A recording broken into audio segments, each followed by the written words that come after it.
Hürmetli vatandaş, bugünkü leksiyimizi başlayımız. Leksiye de Sıragacı Rozi. Washington'dan sözlüğümüz bugünkü islağa 2023 yıl 11. ayının 28. günü. Hepteki seyşembe. Bugünkü vaziyetimizin etkanda mavzul sözlüğüyle vaziyetimizni Aksaraylı təminləşliyin yəsnəğə əvrişimligini küçəytiş komiteti kurulup, doğru dermek, yerim ötközgöz qatarlıq məsələdi geopolitikalik siyaset xətirdən saqlanış tələb qılındı. Mavzulu xəbər 11. ayının 27. günü Amerika avazının Xitay programı elan qılındı. Xəbər mundaq başlandı. Aksaray, Amerika Koşmuş Ştatları Prezidenti Joe Biden 11. ayının 27. günü Aksaray təminləşliyi niyəsi əvrişimligini küçəytiş komiteti kurulğanlığını ilan qıldı. Devlet bir xəterligi məsləhətçisi Jack Sullivan ve devlet iqtisadi məsləhətçisi Lil Brainard ortak reisini istiqaldı.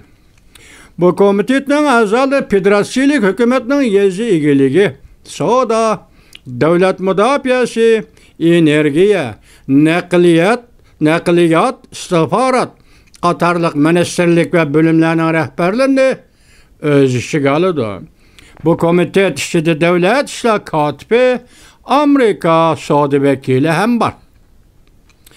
Aksaray Amerika avazımında görsetdi, doğru dermek, yerim ötközgöz qatarlıq halqalıq təminləşliyi niyəsi geopolitikалық siyasetten xatırdan qoğduluşu yakın eri turuşu lazım degen məzmunda biz bunun davamını ikinci vaxt çıxasaq oturuq koyumuz. Vatandaş bu yerde bir eğizli gep nime dersiniz geopolitikалық siyaset.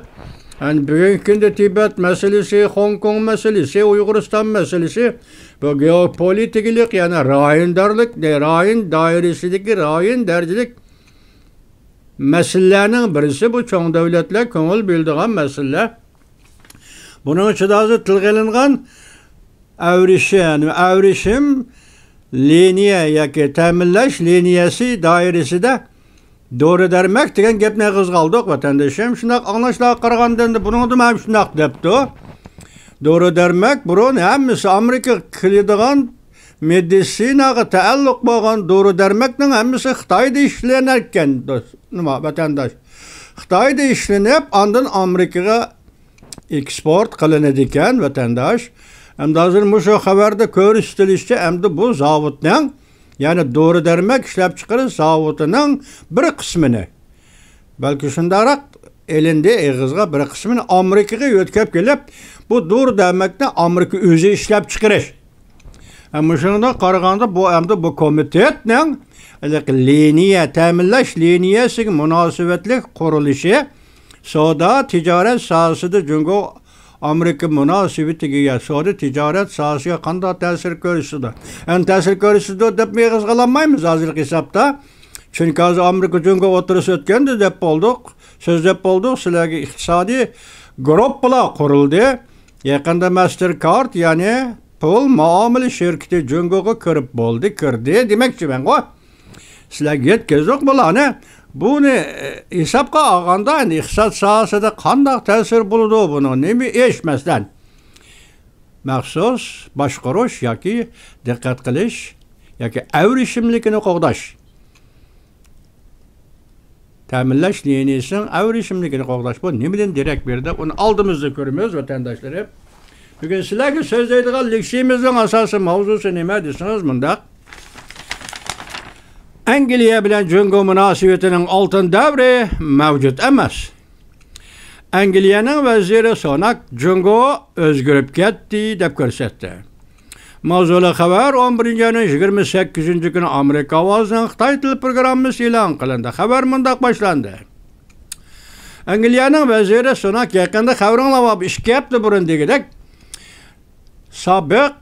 Angliyaning sobiq vaziri Cameron'u bu qatim Angliya Tashqi ishlar ministerligiga tayinladi vatandoshim. Bu 11 ayının 27 günü sonak mundaq ta'kidledi. Gerçi Cameron siyaset sahasiga yana qaytib kelgan bo'lsa-mu, lekin Angliya bilan Jungoning oltin davri allaqachon kelmasib ketdi. Masalan, qaytib keldi Cameron tashqi ishlar ministrligiga. Cameron vazifa o'tagan 15-16 yillarida deyli.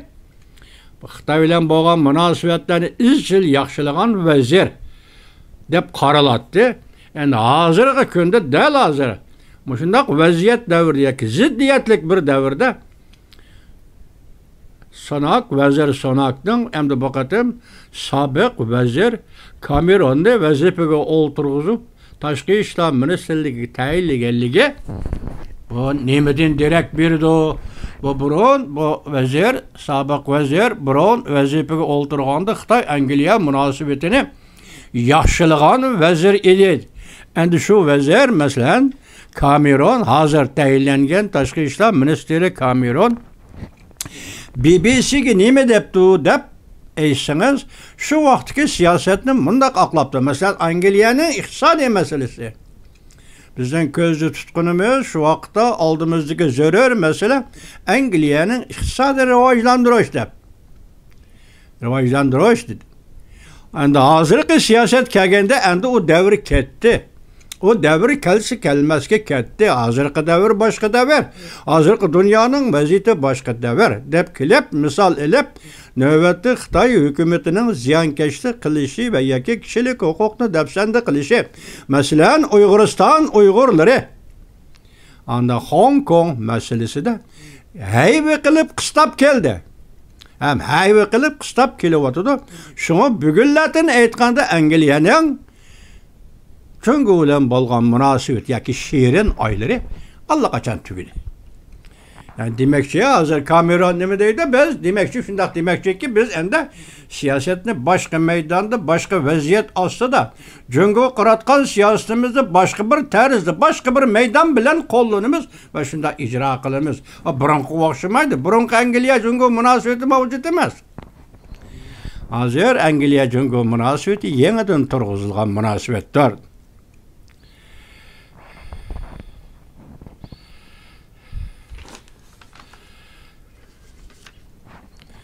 Bu Cameron ishkepti biron mushu vazirlikka tayinlanganda chet elda emas tashqari dunyo deymizda, tashqari dunyodami nurg'un fikrlar va munozirlar o'tirg'i chiqib, bu kishi, bu amaldor Xitoy bilan bo'lgan munosabatni nihoyat aktiv edi. Endilikda bu amaldor yana qanday siyosat yurgizdi degan savol qo'yildi. Yani bütün dünyada qo'yilgan savol yoki bütün dünyada qo'zg'algan gumon deysiz vatandoshim. Bu yer nima debdi? Uyg'urlar deydi. Va Hong Kong masalasida hayba qilib qistab keldi. Jungoning tahdidi, yomon g'arazlik tahdidi. Hozir o'tdi, mushu mazgillardek, hozir shunda qistab keldi, yomon g'arazlik maqsadi, yomon g'arazlik taktikasi. Endi hozir Angliyaning siyosati bizning bexatarlik va qo'g'dash siyosatimiz. Bexatarlik Angliya bu davlatning bexatarligi. Bizning qo'g'dash siyosatimiz balki Angliyaning bexatarligini qo'g'dash siyosatimiz. Buna aytganda hozir Hong Kong Uyg'ur kishilik huquq masalasi Xitoy hayba qilib keldi degan gap bu amaliyotda Angliyaning bexatarligi masalasi. Amaliyotda Angliya shu bexatarlik bo'yicha o'zini o'zi qo'g'dash masalasi. Shuning tarkibi qismi. Bugungi Hong Kong, Uyg'uriston, Uyg'ur ishli bu ish, ya'ni bexatarlik va qo'g'dash masalasi mushu siyosatimizning tarkibi qismi edi. Navbatda deydi, endi Jungoning, Angliyaning Jungo qaratgan siyosati reallikqa nima uyg'un bo'lsa shu siyosat bo'yicha ham siyosat reallik qo'ygan, ham reallik hozir bu siyosatni tuzishning Angliyada asosi bo'ldi deydi. Biz shuning uchun reallikqa uyg'un ish qilamiz. Nima bo'lsa shuni so'zlaymiz. Sen bugun kishilik huquqini dafsanda qilding, biz shuni so'zlaymiz. Ya'ni zaruriy masala Angliya bilan Jungo o'tirisida fan texnika, AI degan texnika almashtirish yig'inlari qatnashtirgan bo'lsa, yana marhamat kelaversang bo'laverdi. Lekin biz bugun nima bo'lsa vaziyatda nima bo'lsa shuni so'zlaymiz. Angliyaning jungo siyosati bugungi dunyoning realligiga uyg'on deb mundaq ko'rsatdi vatandoshim. Bugungi Angliya yana Cameron Tashqi ishlar ministrligidagi Angliya hukumatining jungo qarab qolish siyosatida tashqi siyosatning bir qismi bo'lib Hong Kong va Uyg'uristonda Uyg'ur kishilik huquq masalasi o'tirib qo'yildi degan gap o'tandi.